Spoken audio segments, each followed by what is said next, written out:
All right, welcome. Today, we are tackling a huge decision for a lot of Sri Lankan businesses, choosing the right ERP. We're going to break down the two heavyweights, Odoo and SAP Business One, so you can make the right call. So, does this feel familiar? You're at that point where your spreadsheets are just breaking under the pressure, and your team is basically drowning in manual work. You know deep down that the old way of doing things isn't just slow anymore. It's actively hurting your growth. You've probably heard both of these names thrown around.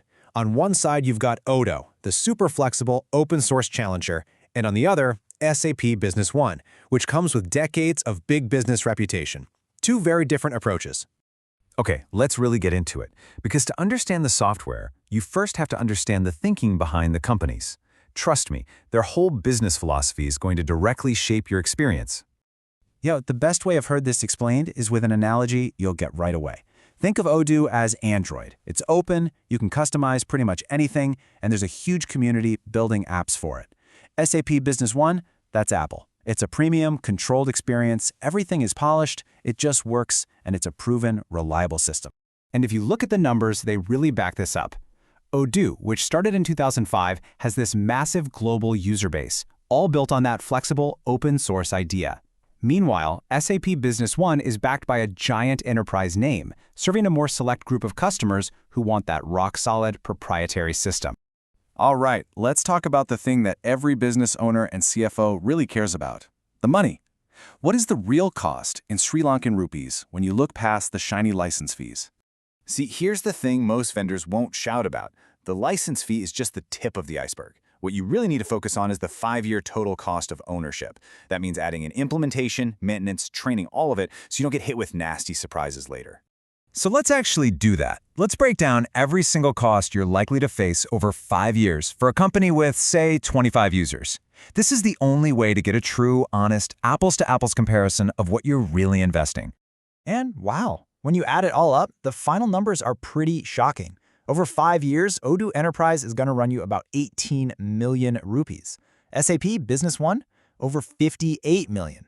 That huge difference usually comes down to SAP's premium licenses and the much higher cost for their certified consultants.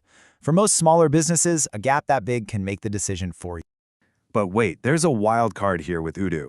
If you have a strong tech team in-house, you can use the free Community Edition. That can slash your costs by another 60 or 70%. It's a trade-off, right?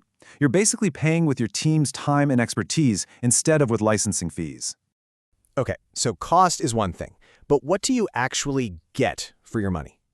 Let's do a quick face-off, going module by module through the most essential parts of any business. First up, finance and accounting. And honestly, we're calling this one a tie. They're just built for different things. Odoo has a clean, modern interface that's great for agile businesses that need flexible reports. SAP, on the other hand, has a super powerful, traditional general ledger that is all about strict compliance, perfect for companies with complex regulatory needs. Now, when it comes to managing your inventory, Odoo starts to pull ahead. Its flexibility is just fantastic, with things like multi-warehouse management and drop shipping built right in. For any modern retail or distribution company, that kind of adaptability is a huge win. But hold on, because if you're in complex manufacturing, the tables turn completely. SAP is the undisputed champ here. Its system for planning materials, what they call MRP, is incredibly robust. It's been battle-tested for decades and is built to handle the most complicated production lines you can imagine. Okay, what about actually selling stuff? CRM and sales. In this category, Odoo wins, and it's not even close. Why? Because a powerful CRM and marketing tools are baked right into the main platform. It's all one system. With SAP, you're often looking at bolting on another piece of software to get the same results. And guess what? It's the exact same story with e-commerce. Odoo gives you a website builder and a full e-commerce platform right out of the box. Your online store is perfectly in sync with your inventory and accounting from day one. With SAP, you'll need a whole separate project just to connect it to something like Shopify. So that's a lot of information, right? Philosophy, cost, features. How in the world do you actually decide what's right for your business? Let's make it easy with a simple framework. Let's make this simple. Here's your Odoo checklist. If your total 5-year budget is under 20 million rupees, if you need everything in one box, especially CRM and e-commerce, And if you're a modern services or retail business that needs to get up and running quickly, Odoo is almost certainly your best bet. And on the flip side, you should be seriously looking at SAP if complex manufacturing is the heart of your business, if you need that big, globally recognized brand name for your stakeholders, or if your finances are really intricate and you're planning on massive growth. We can even boil it down by industry. It's another great sanity check. For modern retail or any kind of professional services firm, Odoo's all-in-one approach is a natural fit. But for something like process manufacturing, where compliance and tracking are everything, SAP's strengths really shine. All right, you should have a pretty good idea of which direction you're leaning by now. But thinking about it is one thing. What are the actual crucial steps you need to take next? Okay, listen up because this part is critical.